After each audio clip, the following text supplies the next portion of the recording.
Hello and welcome, friends. Sometimes, the best revenge doesn't involve breaking the rules.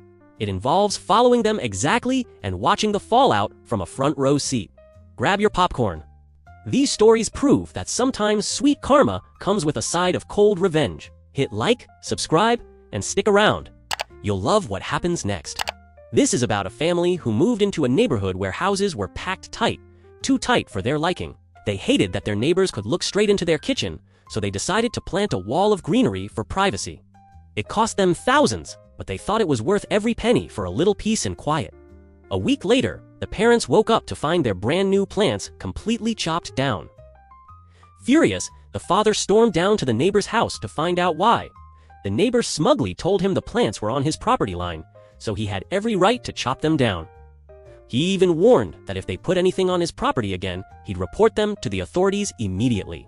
Not one to back down, the father called the landscaping company and used the warranty to have the plants replanted the next week, this time double-checking the placement to make sure not an inch crossed over the neighbor's side. But just a few days later, they caught the neighbor again, chopping the new plants down at 2 in the morning.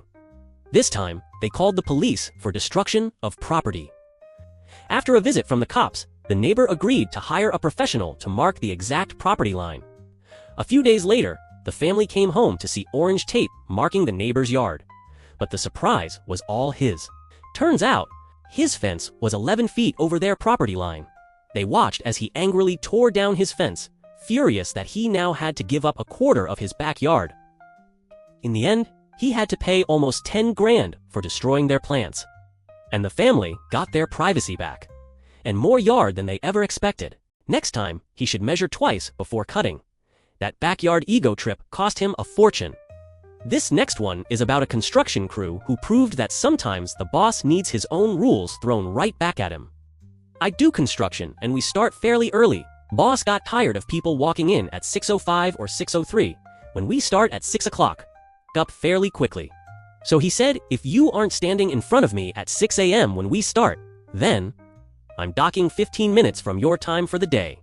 The next day, I accidentally forgot my tape measure in my car and had to walk back across the job site to grab it.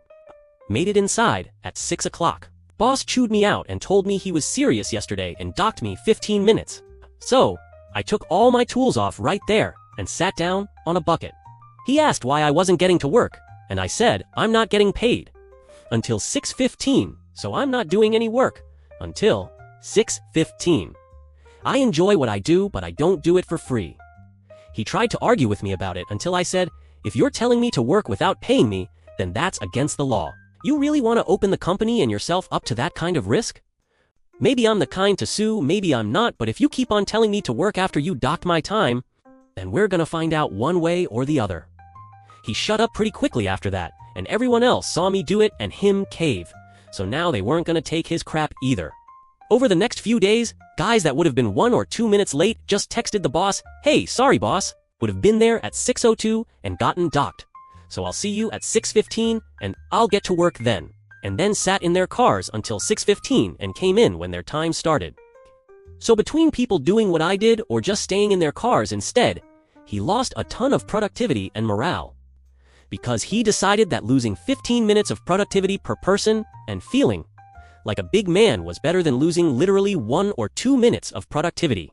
Even though everyone stands around BSing and getting material together for the day until about 6:10 anyway. After a few weeks of that, he got chewed out by his boss over the loss of productivity. And how bad the docked timesheets were looking and reflecting poorly on him as a leader. Because we were missing deadlines over it, and it showed that he doesn't know how to manage his people.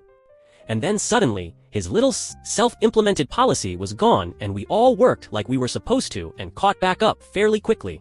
Worker solidarity for the win. Not one person took his crap and worked that time for free. After he tried to swing his weight around on them. When you nickel and dime your crew, don't be surprised when they teach you $1 million lesson in teamwork. The last story shows how a clever dad taught his picky kids a delicious lesson in why veggies matter.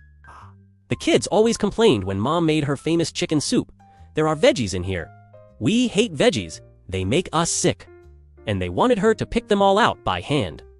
Mom and dad tried to explain that veggies give the soup its flavor, But the kids wouldn't budge.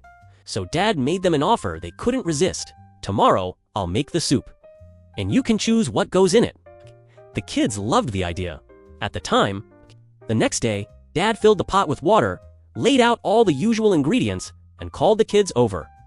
One by one, he asked them if each thing was okay. Chicken? Yes. Salt? Yes. Black pepper? Gross? No way. Too spicy? Celery? No, I can't even stand the smell. Onions? No.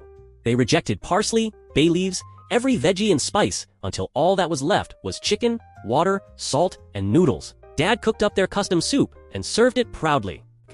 The kids dug in and immediately made faces. It tastes weird, one said. Dad shrugged. I only used what you wanted. Maybe next time, you'll let Mom make it again. The kids looked at each other and said, Can we have Mom's soup instead? From that day on, they still pick around a carrot or a pea here and there. But they never complain about veggies ruining the taste again. Turns out, the only thing worse than veggies in soup is soup with no flavor at all.